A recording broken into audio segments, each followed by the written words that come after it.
What is up, everybody? We are here. We are here. We are here once again. It is the boys, men, the El Capitanos, whatever you want to call us from Wrestling with Tragedy. We are here back for another episode. And guys, how is that entrance video that we got? Isn't it amazing? That music is from Cicada's band with their new hit single coming out, Restriction. You can check it out. It's going to be coming out very shortly. We'll be dropping a link in the description so you can go check out and support those guys. They're a local Aussie band, good friends of mine and good friends of the show. We're very lucky to have those guys providing us some dope-ass music and that dope video, which Angel arranged with his very, very good friend. But guys, we're going to go around, just introduce ourselves. My name is Piers Austin. Up above me here is the Kingpin, Angel Medina. Next to him is Kevin. His little arms. You see his little arms. Get the fuck out of here. Little T-Rex. Yes. Yeah. Look at me, man. I look like a fucking mini Mick Foley tonight, man. Except I've got a shorter hairline. Alligator arms. But next to him is Kevin Juan Stroman Rodriguez. Get these tacos. Nom, nom, nom, nom, nom, nom, nom, nom, nom. Gentlemen, how are we? How have we been? Angel, why do we let him talk? I don't know, man. We definitely have to keep him muted. But good morning, gentlemen. Good morning. Just wanted to give you guys a happy good morning. I'm half tired, so I'm got to get these juices flowing right now with this energy drink, which we're not sponsored by, but I'm just letting you guys know. Guys, just to let you know, we don't get paid for this. We all have day jobs, so whenever we do things like this, we have to wake up before we have to go to work. And it's currently 6:15 my time, Angel. That's 5:15 a.m. your time. It's called commitment. And it's 8:15 p.m. on a Saturday evening my time, so I feel like I really fuck Australia. You need to be on our time and suffer the same fate. Guys, right before we get into this episode we have for you, we just want to take one quick second to plug two of our amazing sponsors. Yes, sir. First of which being Myon Belts. Myon Belts is the premier belt maker in the world. If you want to start a collection or add to your collection any belt needs that you may have, please make sure you contact Eddie and Ira Williams as they appear in all of our Facebook groups. And if you can't find them, please reach out to one of us and we can get you in contact with them. Eddie has great customer service and payment plans as low as $20 a paycheck, guys. So if there's any belts you have your eyes on, make sure you hit up Myon Belts on Facebook, Instagram, YouTube, anywhere social media applies. They're there, and make sure you message Eddie and Ira Williams. Also, guys, we would like to thank A-Rock Designs. This is my wife's custom business who makes all those cool wrestling cups you guys see floating around everywhere. If you want to get your hands on any custom merchandise, make sure you contact Ashley Rodriguez or myself. Once again, if you guys can't get a hold of me, these guys, unfortunately, have my number, my Facebook. We can get your orders taken care of. So thank you to both of our amazing sponsors. Guys, so we're going to get into it. Today's episode, as the description says, we're going to be talking about Chyna. So, Chyna is, the ninth wonder of the world. She was someone who broke barriers, who knocked down walls for women in the world of professional wrestling. And she did porn. She did, and we are going to be covering that off as well. But she also had a pretty rough upbringing, guys, and she had a lot of tragedy happen in her own life. No pun intended, but we really, we're not going to be taking little jokes or anything about what she's done in her career. We're going to be really talking about the. Did you forget what show you're on? There's always jokes. I did, but we are going to try and keep it as respectful as possible. We can keep Angel muted for a little bit. But hold on, let's pray. Jesus. That's him. So, guys, I was really looking into Chyna the last few days. And there was so much information that I was able to find out about her. I've read her book, her autobiography, If They Only Knew, and reading about her. Piers Austin, welcome to Wrestling with Tragedy. Hey, man, come on, dude. Like, what the fuck, man? We're trying to be professional, dude. Like, come on. Earlier, he looked like my little 6-year-old trying to do the yes chant. Okay, seriously. You see what I have to put up with, people. Come on now, guys. Come on now. Like, we're talking about we're talking about. Piers, calm down. A little decorum, please. Please I'm, continue. thank you, good sir. Thank you very much. So China, learning about her upbringing and learning about how her life growing up, she definitely didn't grow up in the best environment. Her mother, who was verbally and physically abusive to her growing up, made her feel worthless, made her feel useless. She was a very big. She was a solid girl growing up. And she did have the way that she looked and the way that her mother made her feel about that. Her mother, and also her father, who was a very, very degenerate alcoholic, made her take out student loans when there was no need for her to do that. While her father wasn't emotionally as abusive as a mother, he was pretty much abusive in a different type of way. And for that, we're going to cover off those details, but Angel, look, you've been around the wrestling business for a long time. How many people that break into the wrestling business come from family backgrounds which might not necessarily be the best environment when they were growing up? Well, I mean, look, I know tons of, including myself. I grew up in a rougher environment. I grew up in Queensbridge, New York. My father was a heavy drinker, calling me a glutton, but he was a good dude. But he came down on me a lot. I mean, my problem is I don't have any sympathy in regards to West China's upbringing because I lived a rough life too. I grew up on the streets of New York City. I mean, it to me, and again, I'm not. This is the kingpin speaking. Whatever I say doesn't. The gentleman here doesn't. What's the word I'm looking for, gentlemen? It's too early. You don't speak for us. These are your Correct. Opinions. Thank you. Appreciate it. But the thing is that I just don't have no sympathy because she made it successful. She had the opportunities that a lot of people be begging for. And she was crying, woe is me. Life is rough. Boo hoo hoo. But I mean, I've been around pills. I've been around drugs. I mean, I lived the same life. So I can't compare to what her life was, but it can't be that far off. So, but then those demons took over. I have demons too, but I don't let it overcome me. You know what I mean? Everybody has problems. My dog has problems. And I feel that's one thing that a lot of people try to harp on is when they have a rougher upbringing. And I'm not trying to justify anything that her parents did at all, but I've always firmly believed, if you grow up in a household where everything's just sunshine and rainbows and you get everything you ever asked for, you never face any adversity, you're doomed for failure. I mean, it's like it's and I know I'm kind of taking a hard left turn, but this is also how I feel about, kids in sports today getting participation awards. They're so used to getting something. They're so used to having things given to them and they don't earn anything because everybody gets one. They don't respect it as much when they get it. So like for her to be in a rougher upbringing, a rougher household, if she was in ideal conditions, if she was second, third, fourth, fifth generation where money was always great, everybody was so supportive. I mean, would she have turned out the way she did? I mean, would she have learned to persevere? Would she have learned to fight through? Would she have learned to go out and make things happen on her own? Or would she have just always went back to mommy and daddy? So I'm not justifying anything that happened to her in her young age, but as Angel said, he's been around rough things. I've been around rough things. Piers, I'm sure you have.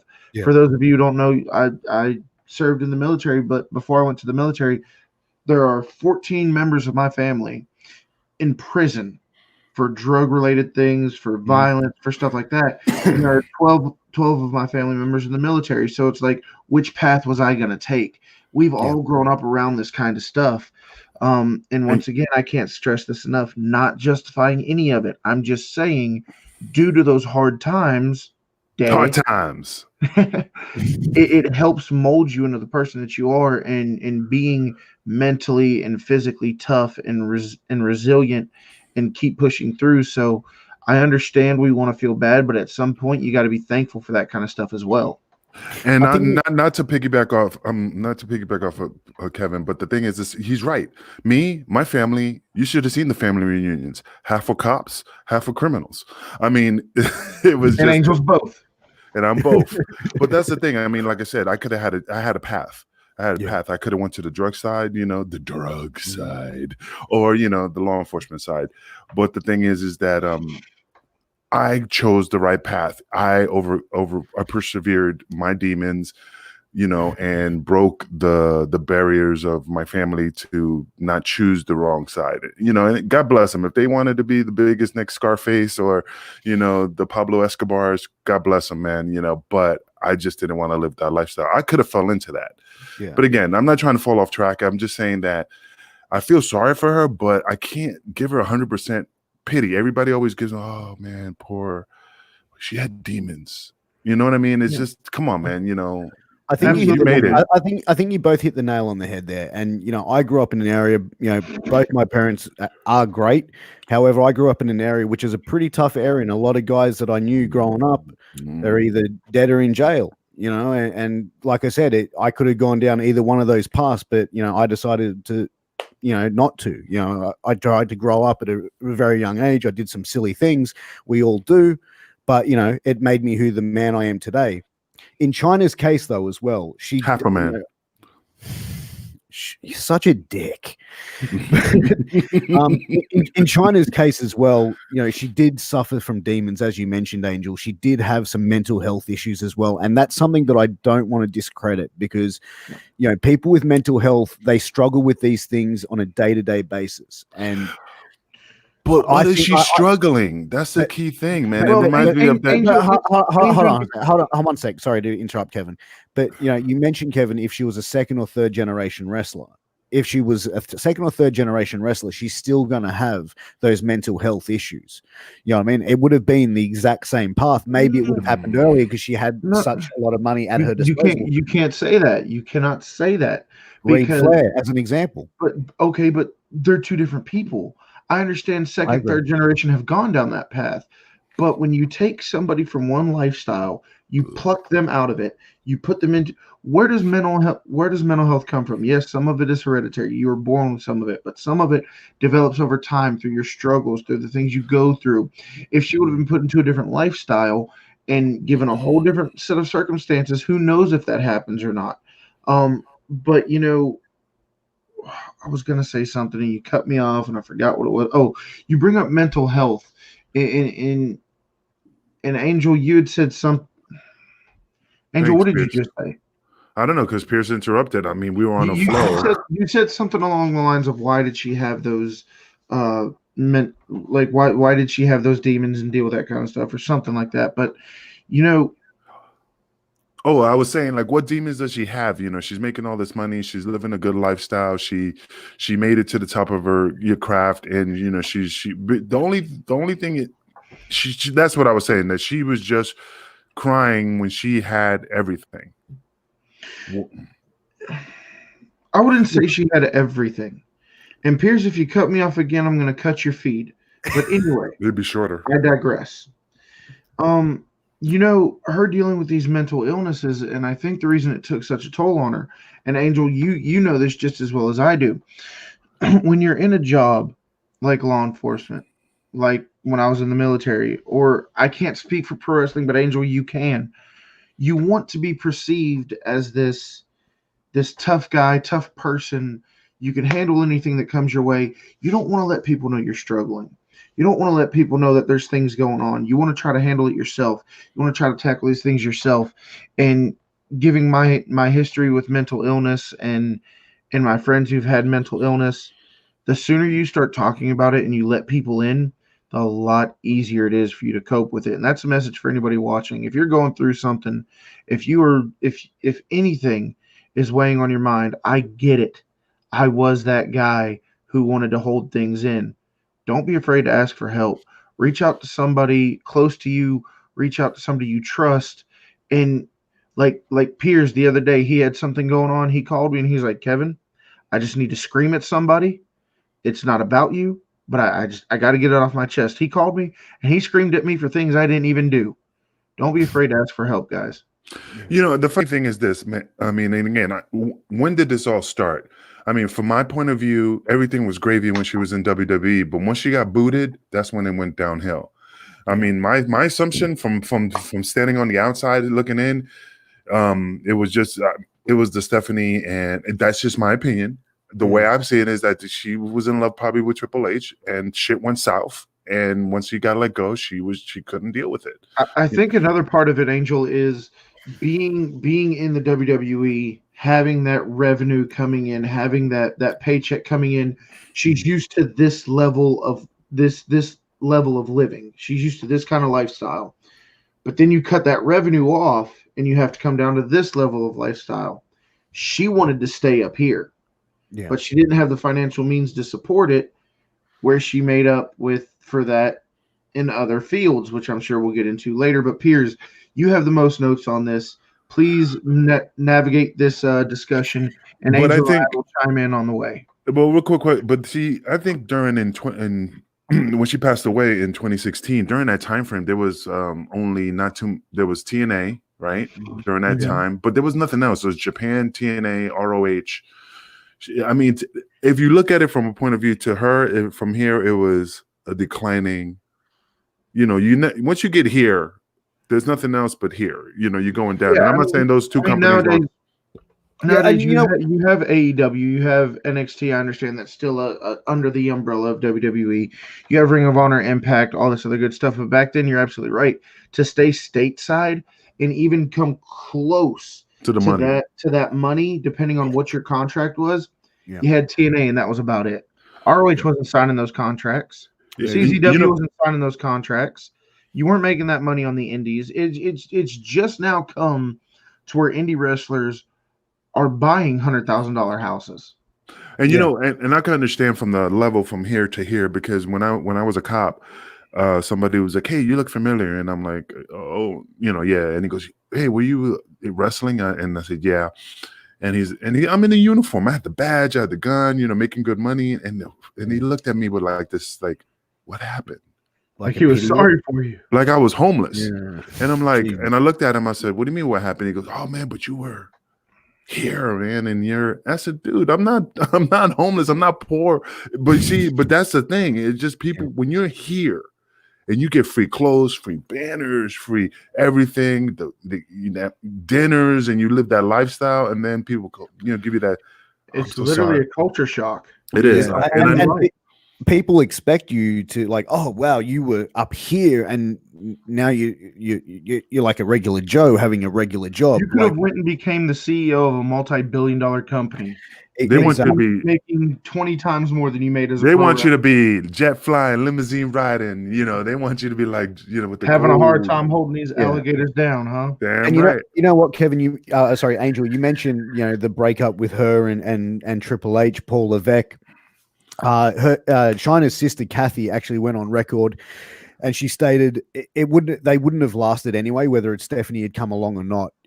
She said that Triple H was always very caring, very patient with Chyna, that he really cared for her, but unfortunately, he didn't want to piss her off. But she had too many issues, and it was just not going to work. And okay, let me ask you a question. Let me throw it this route. What hurts more? Your wife cheating on you with somebody you don't know, or your wife cheating on you with one of your best mates? Yeah, that'd be fun. So if your best mate was like, "Piers, my brother, let me, I'm having problems with my wife," and he comes over and talks to your wife, like you're thinking, what I'm saying? You don't know, available. But you know what I'm saying? Like, yeah. I think. And again, I don't know what happened back there, but if Stephanie's your boss and Stephanie's your friend, and again, I'm not saying that anything happened. I'm just looking at it from a different angle. And oh, she's my friend, she's my buddy, and then all of a sudden, boom, the hammer drops, and they're dating. Yeah, that's you're shitting in your own house. Well, even if nothing happened, even if they waited, it still looks suspect. Correct. She had her suspicions, and look, the story is like, and people have got their different opinions that Hunter didn't hook up with Stephanie until he was broken up with Chyna.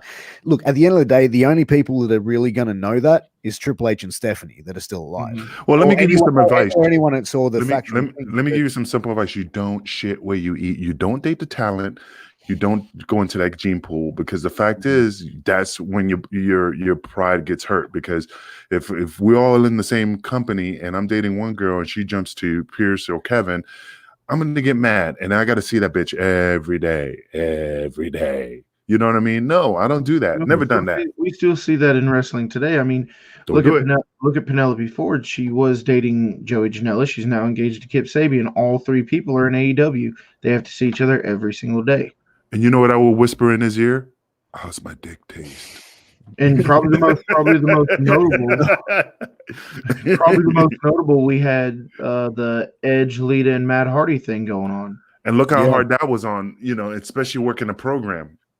It's a massive head fuck. And you look at that, and you look at what, you know, obviously, you know, you have to give sympathy to Chyna in some certain way, but from the stories that have look. Really? Look, I think you have to on some degree. Yeah, you do. You have to show some sort of sympathy and empathy. Put yourself in that situation, Angel. I have been. That's the exact point I'm trying to make. Is I understand she had these mental health issues. She was fighting her inner demons. She had a hard upbringing. I get it. Same song and dance I've heard a million times. I hear this every day as a police officer, and there's still very successful people who go through this stuff. And do me a favor, raise your hand if you've never been cheated on. That's what I thought. Yeah. So, no, man. Look, fair point. I'm just saying it from a different aspect. You know, like I'm just giving it from another perspective, guys. So I get it. But the thing that makes this show great is, like we've said since episode 1, we're not always going to agree. Our viewers are able to. At some point, one of us is going to hit every avenue. One of us is going to hit every opinion. We're not always going to agree. And if we sat here and we made it all sunshine and rainbows, we'd be lying to our audience. We're going to give you our true feelings behind it. We're going to give you the facts behind it. And you, as the audience watching along, can develop your own opinions. We're not saying what we believe is fact or fiction. We're just giving you our opinions on the matters. Piers, let me tell you something. The world is not sunshine and rainbows. You're gonna get hit. okay, Balboa. But you know, but apparently, Chyna found a love letter from Stephanie to Hunter in his bag or briefcase or whatever it is, and that was a thing that really sort of set the spiral off. You know, and from what accounts were, she took that, she flipped the switch, and her and Hunter had this big blow up. She later went on to years later, and which we'll get into eventually, accusing Hunter of domestic abuse and domestic violence. You know, which is a hot topic lately. So it is. What else is new? You know, but also, you know, in 2003. And please slow me down if I'm rushing any points here, gentlemen. But in 2003, she hooked up with Sean Waltman shortly after she started taking some pretty hardcore drugs, crystal meth being one of them. You know, both of you guys, former police officers, myself, being risk and security of massive public places, have seen the effects of drug on people. You guys probably would have seen it much more rampant in the areas that you're working as a police officer in, but these long-term effects of drugs like crystal meth, what does that do to one's mentality? What does it do to one's appearance and everything that it's done? Guys, you know, explain that to our audience, please. Well, it's just like any other drug, and I'm sure Angel will agree. It's just like any other drug, and the reason I say that is we look at Eddie Guerrero, okay? Yeah. And I'm not trying to compare the two, but Eddie Guerrero lived a hard life of drugs and alcohol. He refound his religion. He got sober. He was sober when he died, but he died due to the complications done to his body from massive intake of drugs, from alcohol, from steroids, whatever the case may be. And we see it all the time. You know, people get into these drugs, and it really takes a massive effect on their life. And then they realize they're going down the wrong road. They realize that they need to make a change. They get sober, and everything's fine. But then you're driving down the highway, and next thing you know, you see this fire-breathing dragon coming straight at you. These drugs, just because you stop taking them, doesn't mean they stop taking you. There are long-lasting effects to a lot of these kinds of drugs. And the thing about it, Piers, you got to understand, there's two options here. Either you're trying to hide, you trying to numb yourself from society, trying to, like, you know, desensitize yourself from your environment, or B, you're trying to numb yourself to get in the ring. You know, like and again, I'm not trying to be a dick or anything, but like hack drinking a beer. I knew some guys used to pop pills because they was in so much pain, but the only way they can perform is to be numb. So I mean, she just wanted to be numb. She just wanted to be. I mean, when you get drunk, you get all like, yeah, loosey goosey. You feel you're Relaxed. relaxed, courage. Your not anxiety. That's what I'm saying. It's just the fact is that I just think, like anybody else, you just wanted to numb herself from the world. Just wanted to be relaxed, cool. Yeah, and look, I don't mean to go back and forth, but when she was a child, she went through sexual abuse as well, and you got to wonder how much of that contributed to the alcoholism, the drug. And that's something that no child should ever Absolutely. have to go No. through. Let's make that very clear, because I'm gonna say some things that are gonna just make me look like a dick. But again, there's women out there that have been sexually abused and become advocates for people and become a positive light. So again, you can find people who done good with the horrors that they had in their life to help others to overcome or never have to experience. Yeah, but That's guys, exactly what I was getting at. And it's based on the individual, though. Like some people just can't get through that. Like some people just can't. I understand that. And that's why I say, there are very few things in this world that are sacred, and one of them is the life of an innocent child. And that should never be tainted. It should never be it should never even be a question. But like Angel said, and I give her all the sympathy in the world for that. She was too young to defend herself. She was too young to probably know what was going on. I mean, in this life of law enforcement, Angel, I'm sure you've seen it too. There are children who are so desensitized and stuff like this. They think they're engaging in play like it's normal. And that's where the real sickening part is that an adult would be willing to do something like that to a child. So I don't want to take away anything from that. That is a massive, massive thing to try to get absolutely. Over. Yeah, no, that is traumatizing like hell. And we're all on agreement on that. There's no argument with that. There are always avenues of help. And like I said in the beginning, you have to be willing to ask for that kind of help. I understand by the time she's able to ask for help, maybe she thinks it's normal, maybe she thinks she's too far gone, whatever the case may be. But and I'm not trying to make light of this at all, but it's statistically proven 8 out of 10 women have been sexually abused in their life. And I think it's like right around 6 out of 10 men, somewhere around there. Happens all the time. It's absolutely disgusting. I'm not justifying it or desensitizing it at all. It's fucking disgusting. But there are avenues to get help. If you don't get that help, I'm not saying it's on you because it's not your fault, but that help is available to everybody. Yeah, and you have to be willing to get that help. And yes, obviously that's the biggest mountain people have to get over. You have to be willing. And you have to really see the light at the end of the tunnel to be able to want to get through that battle. And obviously with Chyna, having to go to work in a place where she was seeing her ex partner with a new partner, putting into consideration all the past abuse that she's had in her life, from whether it be family, whether it be sexual abuse or mental abuse or physical abuse. Her mental state really started to decline when the WWE tried to deteriorate more than deteriorate. My apology. I mean, I'm just using that. To me, that's how I see it. And Piers, before you go on, can I just say one thing before we get too far off topic? The statement I just previously made, we have to be willing to get help. I understand we live in a much different time now where help is a lot more accessible, a lot more sensitive, and a lot more secret kept. Back in the day, I understand we didn't have these kind of advances.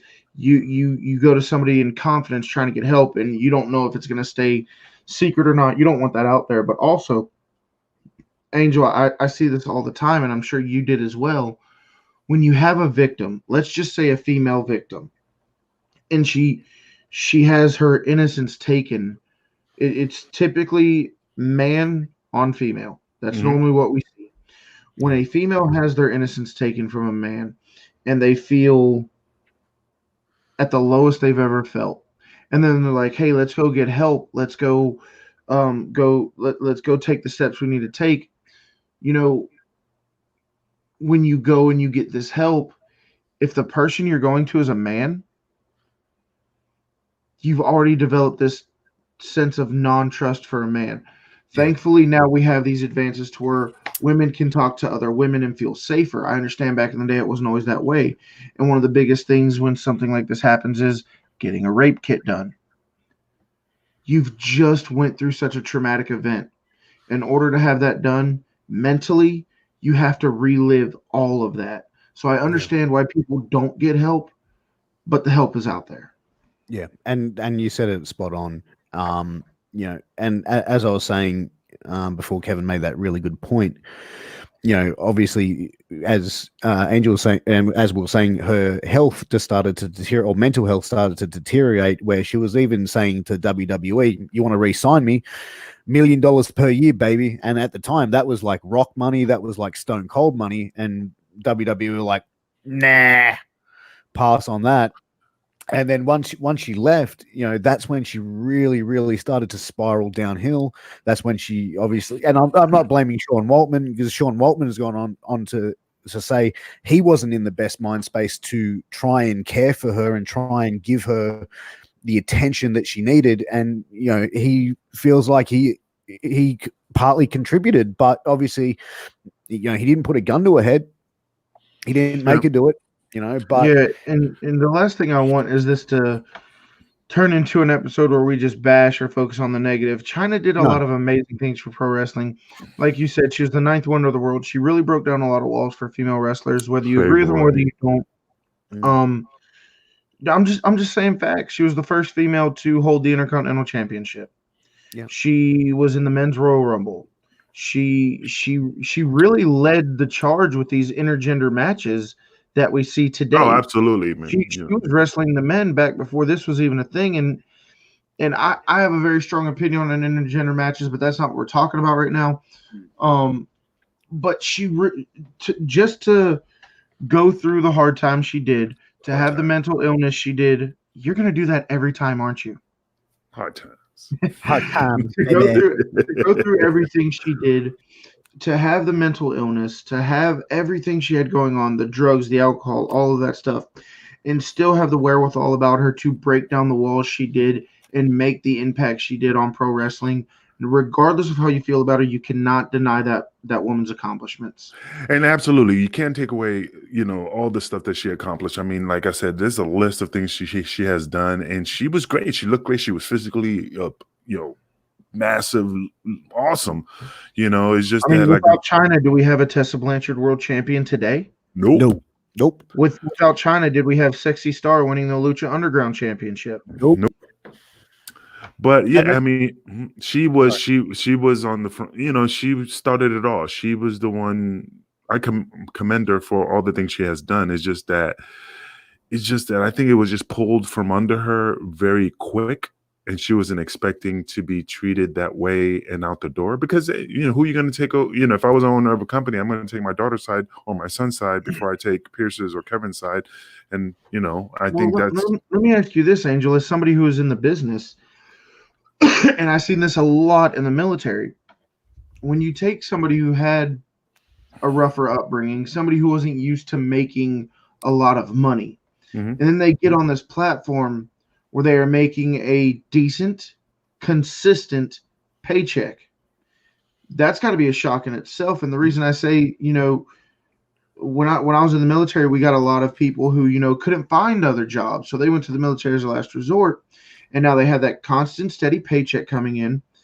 And you see privates in the military. And if any of our viewers are watching in your military, you know what I'm about to say is 100% fact. You get these privates in the military day one out of boot camp, and they go buy a Camaro. They go buy a Hellcat. They go buy a Challenger. They just can't wait to blow that money. Yeah. They're not smart. They're stupid little privates.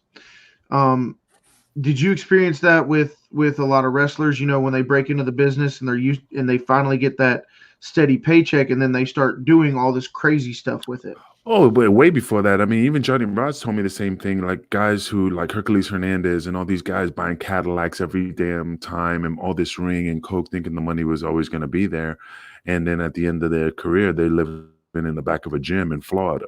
You know, I mean, this is just the norm. I mean, a lot of guys never knew how to handle their money, or, you know, put it away or invest it for that emergency, you know, and that's the problem. I never was making that type of money to blow on very extravagant things, but I'm very But he like, invested it in this awesome podcast. there you go. There you go. But I could afford, I mean, it doesn't put a hurt on my bank account. I don't go crazy and buy the high tech things like Pierce does, you know, because that Aussie money is flowing out his ass like it's going out of style. But the thing is that, yeah, I've seen a lot of guys buy a lot of crazy shit. And I'm like, dude, you know, what if you don't make any more money? No, I'm good. I'm good, brother. I'm good. That's all I keep hearing.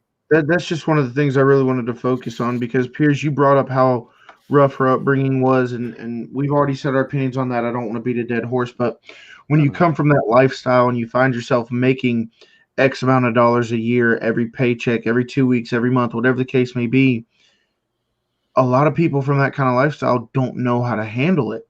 They don't know how to spend money wisely, which is why you see them buying $100,000 house when they're making $20,000 a year, when they're buying drugs in massive amounts, when they're doing all this crazy stuff. And I think that had a lot to contribute to it, is she wasn't used to the lifestyle that she was given, or I say given, but you know what I mean. The lifestyle she found herself in, she wasn't used to it. She didn't know how to handle it. And instead of being smart about it, getting an accountant, getting someone who did understand, someone to help her manage her money, someone to help keep her grounded, I think a lot of it happened really fast for her because of her size, because of the things she was able to do. And it was literally a shock to her system, and she didn't know how to handle it at the time. Well, and that's funny because the NFL, you know, and you know, not going off track, but the NFL started doing that. You know, a lot of pro athletes blew their money, and then they finally decided to give them financial advisors to learn how to money manage their money. So once football was over, they had a good nest egg to protect them at the end of their career. And that's what something WWE. How many football players do you see go in the first round of the draft? I can think of 10 in the past 20 in the past 10 years. I mean, there's at least one every year signs $4, $5, $6 million contracts, money that we all could live off the rest of our life comfortably. They get cut 2 years in, and a year after they're cut, they're literally signing autographs to pay their bills because they blew through all that money. But you know what? Like, we look at China, and obviously how she was obviously, you know, hemorrhaging money and going through all these things, and going through the drug abuse, the mental health issues. You know, she did try and get herself clean a couple of times. However, she just wasn't committed to that, and that's where we're saying, like, you know, she just hemorrhaged money. If she wanted help as much as she wanted drugs, she could have easily gotten it. And that's the thing, I think, as well with China, she surrounded herself with the wrong people. And that's the thing in life. Exactly. And that's why, like, you look at putting yourself in situations. I think she just put herself in the wrong situations. I think she put herself around the wrong people that didn't care for her. They cared for her celebrity status. They cared for her money. You know, I believe China needs to be in the Hall of Fame. Like, she deserves it. She is an icon. She is the standard bearer for women's wrestling. She's in the Hall of Fame. Yeah, she is. That's why I was like, what? In DX, but I'm saying she needs to be inducted as a one-on-one. No, like she's in as the 9th wonder of the world. Yeah. Oh, did you? My apologies. Do your research, buddy. Why don't you just get on? I just remember them introducing her as the next Hall of Fame inductee will be the 9th wonder of the world. She's in there solo. I think the DX members, was Chyna inducted as DX? Yeah, she was. She's inducted she's in there twice. Yep. She's in there. Okay. And she most definitely deserves it. Like I said, I feel a certain way about intergender matches. I do, because I'm an old school wrestling fan. But there's clearly a market for it. Whether I like it or whether I don't, that's neither here nor there. And she really led the charge on these intergender matches. She really led the charge on, like I said, she was the first woman. I mean, unless one happened way back when, but she's the first one on mainstream television to win a men's championship. And now you have Tessa Blanchard, the Impact World Champion. You had Sexy Star win the Lucha Underground title. You had all these other women go on to wrestle men and win championships. And you cannot discredit you cannot argue with the fact that if China didn't set that trend, maybe it happens, maybe it doesn't, but she definitely started it. And I was Yeah, just looking up some information here. I mean, sorry, that's what I was paying. It shows that, and again, I'm not going off what the internet says, but they said during the time of her death, she was valued at 1.5 million. But then I saw that it states somewhere else that she only had 500,000. So I was trying to figure out how much she made during her WWE career and what she ended up with when the time of her death. Was she broke? Was she, at a certain point? So Well, I think one thing that happens with that, and Angel, you know this just as well as get your anybody. fingers out of your nose, Pierce. I scratched the side of my nose. There was no If you- fingers in my nose. Somebody's net worth does not mean that's how much they have. That's how much they have in equity, how much their home is worth, how much their cars are worth. So yeah, she could have, if she was valued at 500,000, she could have sold some stuff, but that probably would have went to drug money. Yeah. But yeah, net worth doesn't always mean how much money they have. Yeah, I know. I'm just trying to figure out which, like how much she really had during the time in WWE to the time she died, and see what that. And I'm not going to say any names because I don't want to throw anybody under the bus, but I recently interviewed a former professional wrestler whose net worth is $5 million. But I did my sponsor plug for my own belts, and he was asking for a free my own belt because he couldn't afford to pay for it. I'm like, dude, your net worth is like $5 million. But then I did a little more research on what net worth really is, and it's not how much money you got. It's how much you're worth in assets and equity and all that other good stuff. I mean, look, going back into Chyna and everyone, no one thought she was going to be able to go and get herself over as much as she did. Vince and JR both went on the record to say they were like, nope, no way in the world that it's going to be believable. No one's going to want to work with her. No one's going to want to put her over. No one's going to want to bump for her. And and that was a time in the 90s, when the Attitude Era was just coming into effect. It was running rampant. In the mid to late 90s.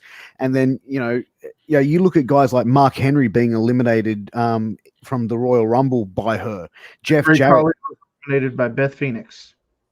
Exactly. But it just goes to show that these guys understand that they can do something like that for a female performer, and it's not going to affect their brand. It's not going to affect how people look at them. I mean, at the end of the day, Mark Henry is still a Hall of Famer. He's still, the strongest man in the world. But you can make it look believable. And Chyna going in there against men, she was a big woman, and it was believable. You know what I mean? I would not say that for all women. Yes, it's believable for Chyna because of the way she was built.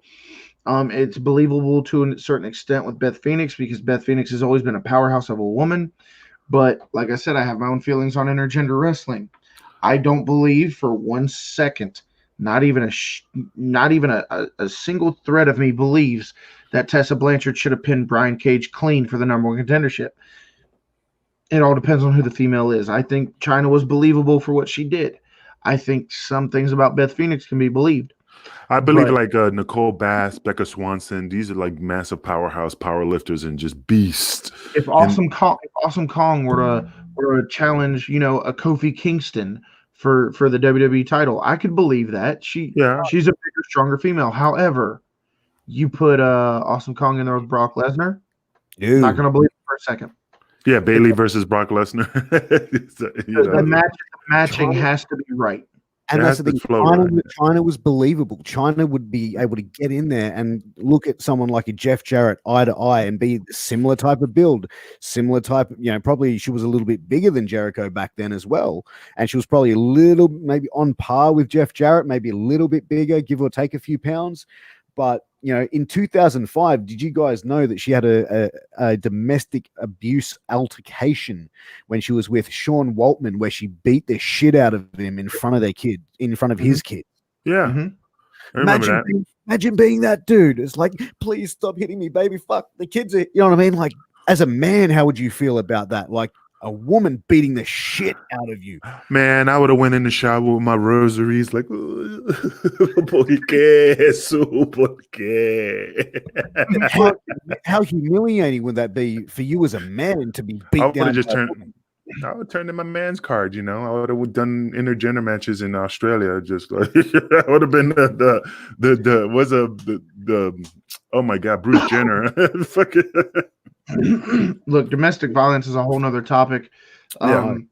And we're not trying to make light of it. It's just this is a our much show. more touchy topic. But, we also saw her on the Surreal Life where she went into there, and to me, I remember watching the Surreal Life and just seeing where she had, I don't want to say fall from grace, but she went from being a top performer in WWE into the Surreal Life where, I believe that show portrayed her, and I'm not sure if that's exactly how she was back then, but that show portrayed her to be a drunk who was off her fucking dial 99.9% of the time. And it made Sean Waltman appear the same way when he made an appearance on that show where, he was like trying to get into the house, trying to talk to I remember that. holding him back. Like it was just nuts. Like these are two guys, a guy and a woman who were at the top pinnacle of sports entertainment, professional wrestling, whatever label you want to put on it. And they were just like, she was just labeled like I don't know, like to me, I watched that and like, I was just sitting there going like, damn, like what the fuck happened? I think she could have been some type of female version of The Rock. She could have just switched over to acting. I mean, I could have seen her. She had a lot of opportunities, especially with her physique and looks. She could have went into Hollywood and made millions. And she had that transition time to do so. She just didn't think she could do it. I don't know, but I could see her in Hollywood doing these awesome movies, and during that time, so she could have made her money. She could have had a career after wrestling, after WWE, and never got back in another ring, never taken another bump, and gone to Hollywood. But she fell into the other spectrum. I'm agreeing with you. That's what I'm saying. Oh, thank you. I just thought Angel's microphone had an echo or something. Shut the fuck up and let me speak finally. Jesus. Sorry, such an angry little elf. Hey, you want to see something? But this is my man card. Look how big. It's almost as big as Piers. I'm 100% in agreeing that she could have gone and had another bump in her life, but she fell to the way of narcotics, alcohol abuse, and she was missing casting calls to auditions, everything like that. And she even went to rehab at one time, which I found out. She went to rehab, sat there for 5 minutes, literally stood up, went, "Fuck this shit," and walked out the door. You know what I mean? She wasn't prepared for that help. There's an old saying, and I see this every day as a law enforcement officer. You can spend all day forcing a horse to the river. You can't make him drink. And all jokes aside, let me give you a little story. When ECW folded after Puerto Rico, I ended up in Kansas. Of course, everybody knows that. And I was working in Sears, stocking shelves, putting tools up. Man, you know how many times in my life... Did they make you wear an apron? I did have to wear an apron. With a fucking flannel shirt with the sleeves rolled up. He's just sitting there putting hammers on these if they knew what I did with these hammers back in the day, my manager wouldn't be. He gonna give me that 30-minute lunch break. But the thoughts that ran through my mind, seriously, there was times I was like, this is it? This is where my life ended up, from the king of the streets to the streets. You know what I mean? So, but again, there's many times I wanted to eat my gun and stuff like that. I mean, everybody thinks about it, but it takes more courage to push forward. But you had that mental toughness to see that you were here. Now you're here. You don't want to be here. So you're going to do what you have to do to get yourself where you need to go. Yeah. And that's the thing a lot of people struggle with, is they don't have that mental toughness. And that's one of the biggest knocks I have on pro wrestling. Pro wrestling will write you into these storylines to make you feel like such a superhuman, superhero type thing. They put you on this pedestal, they put you over, and you really get this thought behind you like, I can handle anything. And then when you get smacked with some real life shit, some stuff where nobody's coming with a pen and a paper to write your new life out for you, and you have to make the decisions on your own, You're so used to having people tell you what to do, when to do it, how to do it, what to say, how to say it, and all this other stuff. When you're faced with real life situations like that, Angel, they Kevin, struggle with it. And it's funny. I agree with you. I mean, when you were talking about, that's why I don't understand like mental toughness. When my daughter was again doing t-ball and stuff like that, and when she lost, and that team lost all the time. I have more trophies for losing, and but the funny thing, but I went to the coach, and you're right. The coach was like, I said, why my daughters teach her how to lose with pride, teach her, to overcome adversity when you lose. That's where that mental toughness comes from. Yeah. Giving her a trophy, it doesn't show to overcome anything. And again, I still have them. I should bring them up here like this. I'm on my soapbox right now, and I know there's a lot of Karens out there who are really mad right now that we're talking about participation trophies.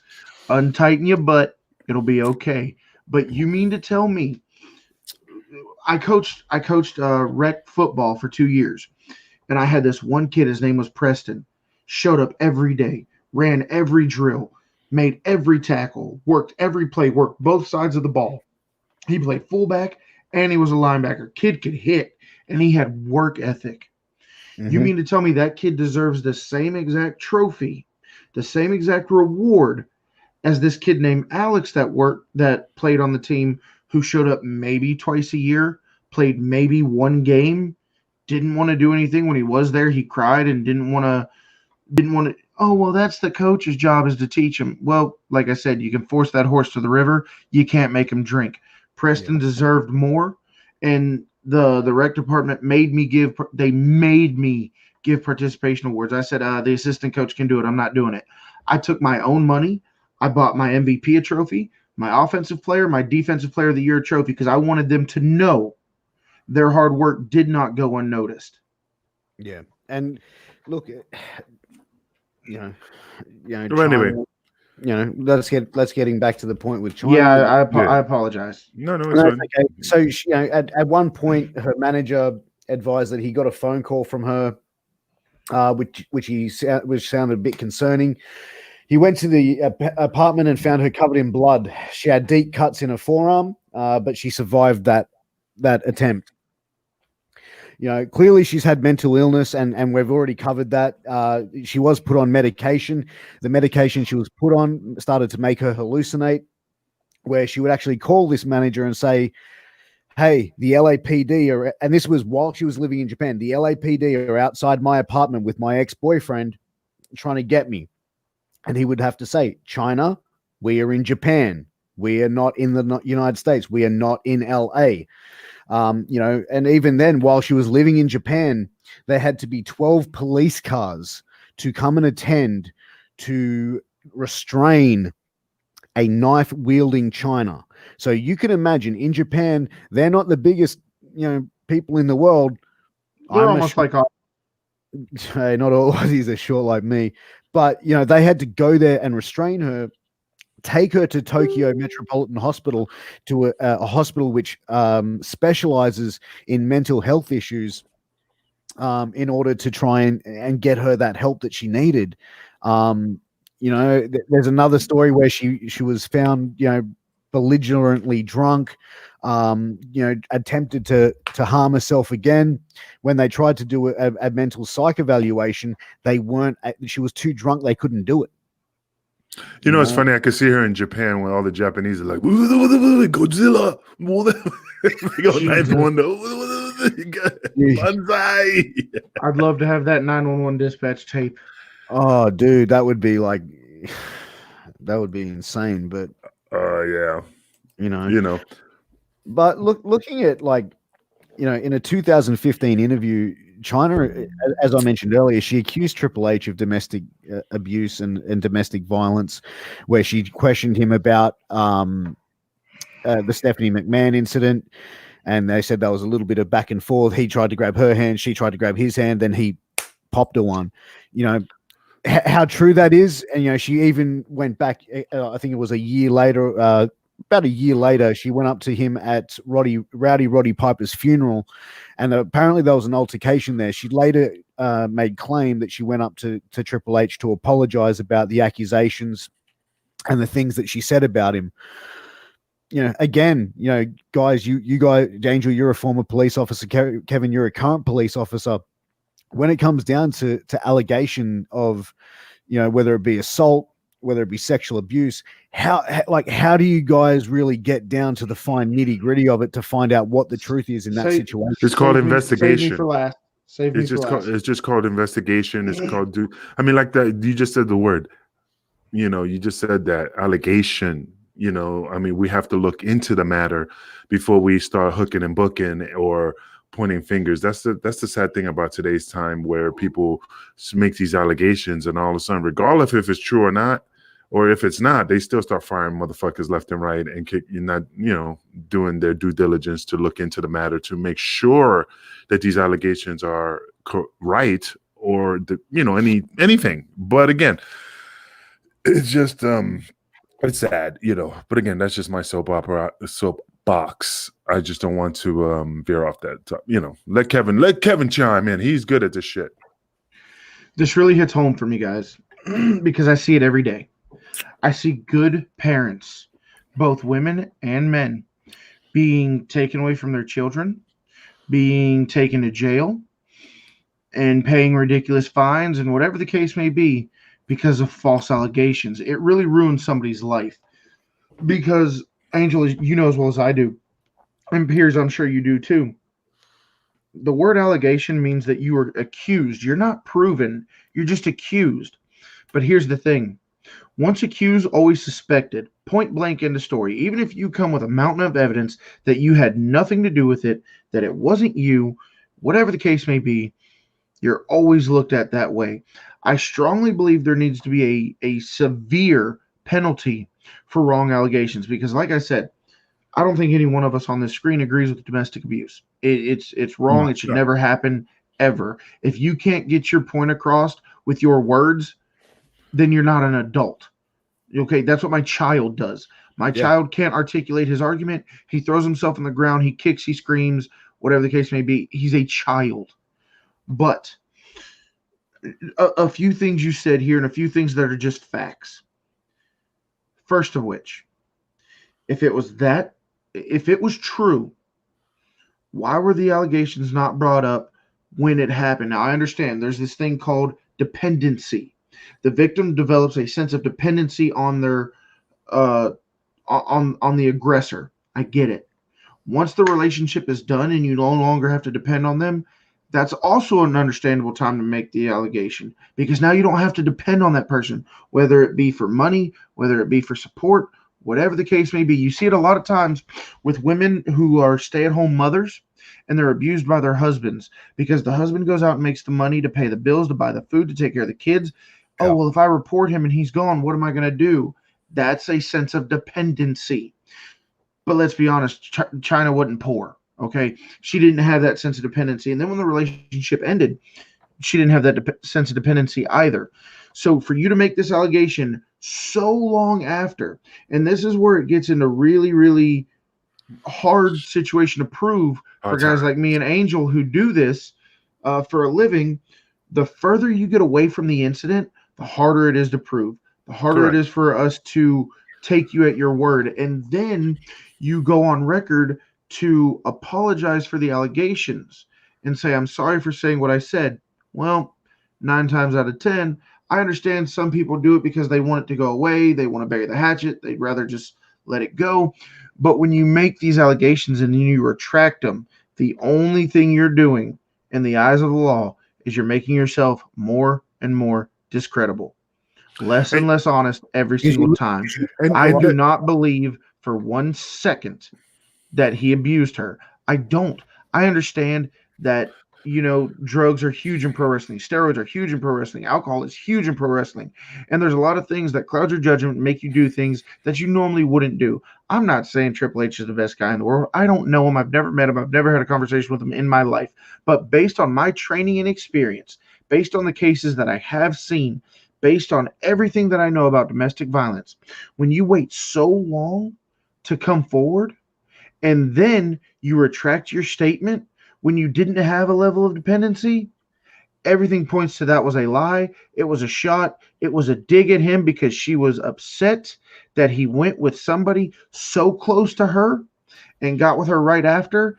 It almost makes it feel like something may have been happening behind her back, but she can't prove it. So what does she do? She comes up with the next best thing and try to tarnish his character. There should be a severe punishment for wrongful allegations.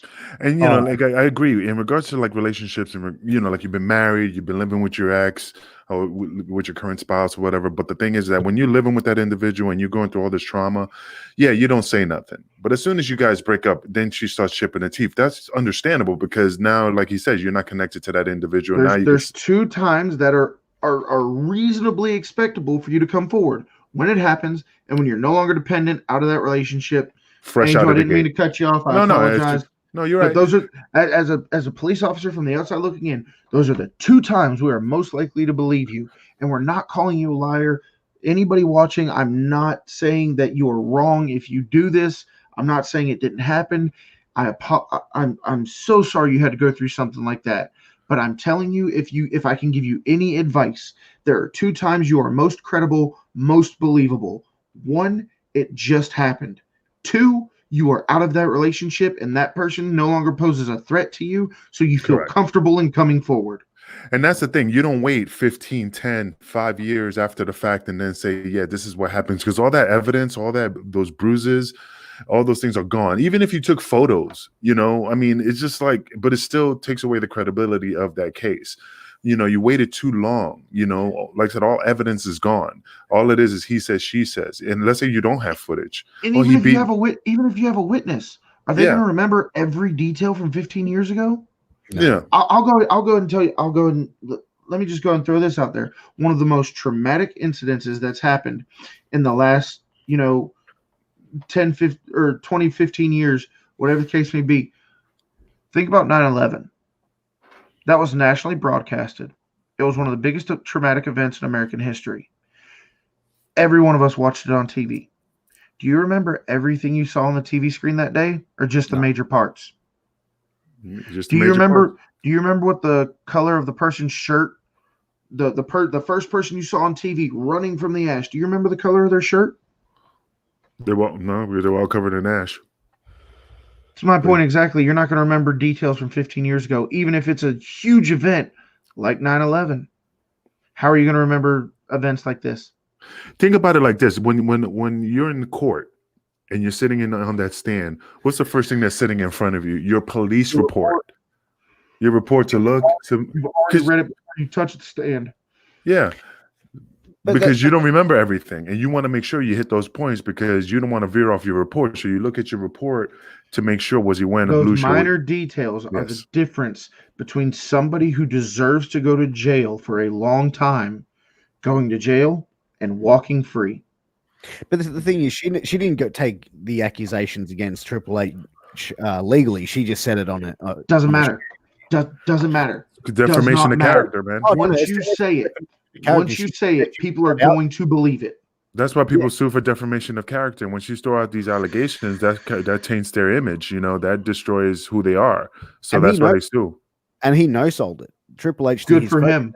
They didn't do anything. He just went, you know what? She's gone through some struggle, and I'm just going to fucking not even touch that with a 10-foot fucking pole. And that was probably the best thing that he could have done. And even if he did, there's no proof. So he had to no-sell it. Because if he showed some type of emotion, they're going to say, oh, there it is. There's something. That's what investigators look for. The reaction. But if you no-sell it, like, are you crazy? No, I never touched you. Then you look for that.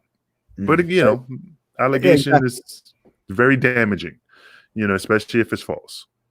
So, guys, look, we are just going over that 1 hour mark. One of the things we will sort of touch on, the toxology report,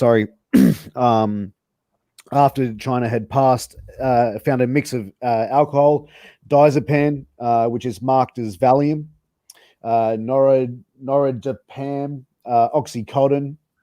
Just get the bouncing ball. Get the bouncing ball, and it just breaks it down. Temazepam, which is a medication to treat insomnia. That's according to the examiner's coroner's report. So she had a drug cocktail in her system plus alcohol. whole, it was an They say accident. oxycodones too. I mean, I'm reading here oxycontins and all that stuff. Isn't that called like hillbilly heroin or some shit? Oxycontin. No, I isn't don't know. like that's the Let's call CW. He's from there. Ladies and gentlemen, all my time in law enforcement, I've never heard it called hillbilly heroin, but that is funny as fuck. We got to make t-shirts. T-shirts. I don't know. Hillbilly heroin. That's a t-shirt. I'm not a big joke guy, but I heard that's what it was called. But that'd be great. And you know what? I mean, it's accurate. Yeah, she had a lot of shit in her system, which led to her passing. Was it a suicide? Was she did she want to die? Did she put all that stuff in her system to end it? They're saying it was an accidental overdose, but how accidental was it? I mean, there's really only one person who knows the truth to that, and they're no longer here. Yeah, correct. Yeah, and one other thing I wanted to say, they did a remembrance for her, where her own family did not attend, and what it was described to be was like a production where tickets were sold and distributed, t-shirts were sold. As I said, the only people that went there besides Sean Waltman, WWE did not send any representation down to that. The only wrestlers that were in attendance besides Waltman were Melina and RVD, because they lived in that LA area. And I just feel that Chyna has never been given the proper send-off, the proper respect.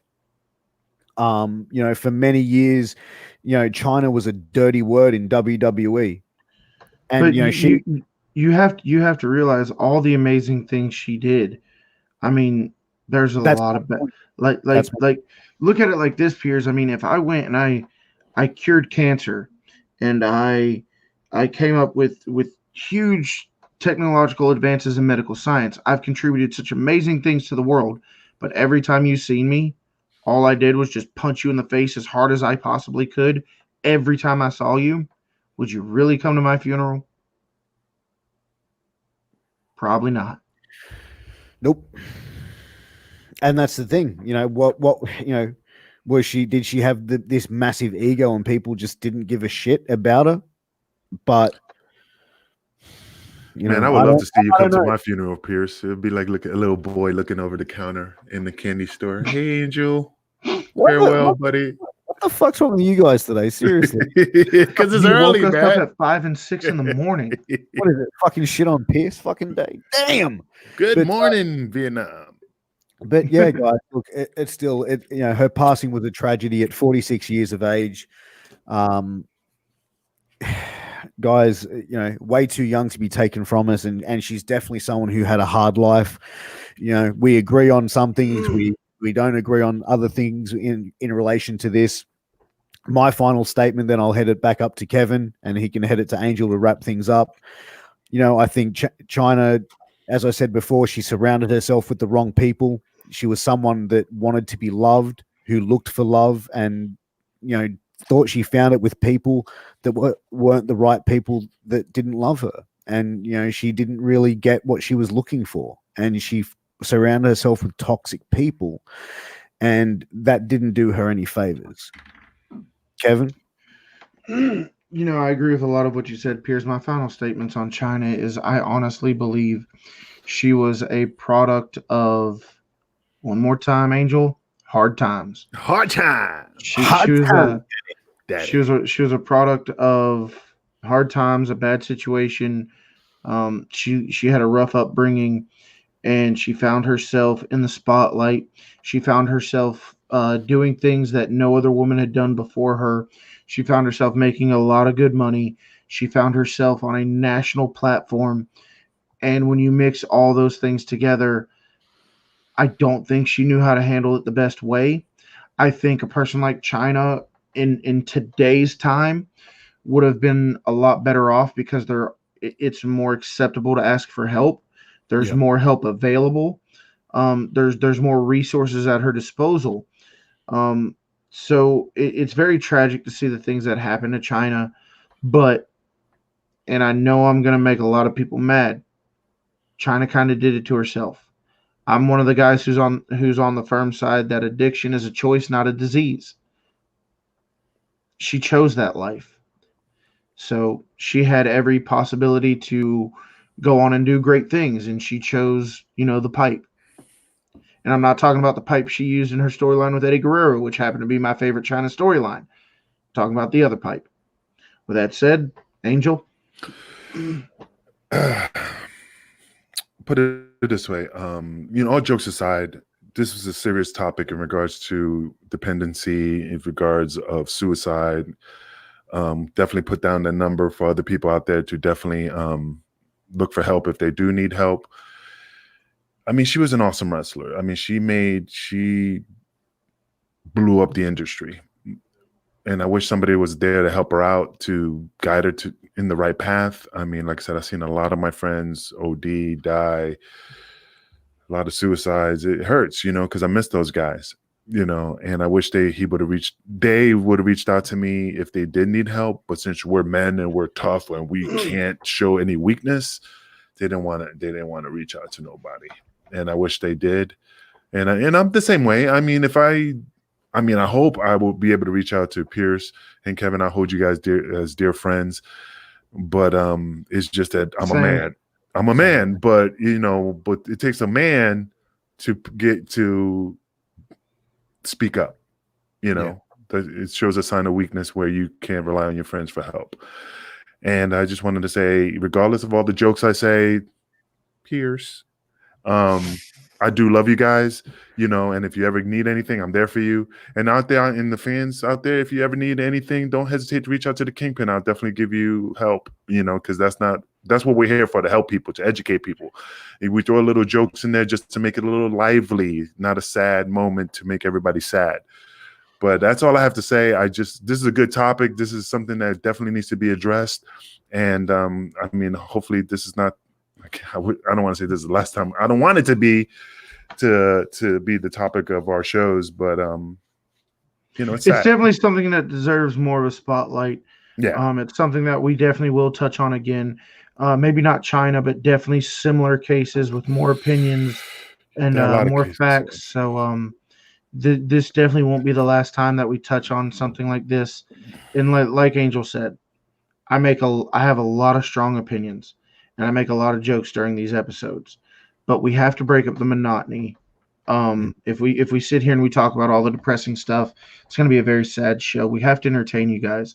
So in a moment of total disclosure, the fourth wall comes down, guys. We care about absolutely everybody on the screen. We care about everybody watching our show. We hope you're not going through something like this, but if you are, guys, please keep in mind, for the Australian Lifeline and the American National Suicide Hotline is posted here at the bottom. If you or anybody you know is going through a hard time or need somebody to talk to, please feel free to use the resources at your disposal. And I know I speak for everybody on here. You can find us on all forms of social media. We would rather talk to you and have that conversation with you, even if we don't know you, than for you to do something very rash. And you know what? Just let me add on that. Never make a permanent solution for a temporary problem, guys. Okay, because you know what? Tough times, everyone goes through them, but you got to push through, because I promise you, you will come through at the other end of it. But you have to be strong. You have to keep the eye on the prize, the light at the end of the tunnel. You will get there, guys. So if you are going through any of this, any problems, any suicidal thoughts, any depression, please reach out to those numbers. Reach out to us if you just want someone to talk to. It's just someone to listen to what you have to say. We're more than happy to be there for you. But those numbers that come up on the screen, you will speak to someone who is qualified to help you, someone who can give you that help. But if you need a friend, me, Kingpin, and Kevin are here for every single one of our listeners, every single one of our viewers. We care about you. We care about each other. These guys might have jokes and put jokes on me at times, but when it comes down to it, I know if I was in serious trouble, I needed a friend, I could call these guys at any time of the day or night, 24 hours a day, 7 days a week. Yeah, absolutely. I'm here to help you guys, for the fans out there, for a low price of $50 a session. And he's back, guys. Such a dick. Well, I mean, if I'm not charging to do interviews, like some wrestlers out there. What the fuck? So let me make some money. Hard times, baby. Hard times. Here's with that said, we're at 1:15. Why don't you go and send us home, bud? Send us Guys, home. I just want to say a quick thank you to our sponsors, Mayan Belts and A-Rock Designs, who make this show possible every single week. And also, I'd like to say a special thank you to the Cicadas Band in Sydney, Australia, for their song Restriction, which is our new entrance music, our new theme music. Thank you, guys. Thank you to our sponsors. Thank you to our viewers. And thank you to my two wonderful co-hosts, Kevin and Kingpin Angel. Guys, you've been watching Wrestling with Tragedy, and we'll catch you next week. Make sure to tune in and click that subscribe button. Much love, guys. Catch you next time.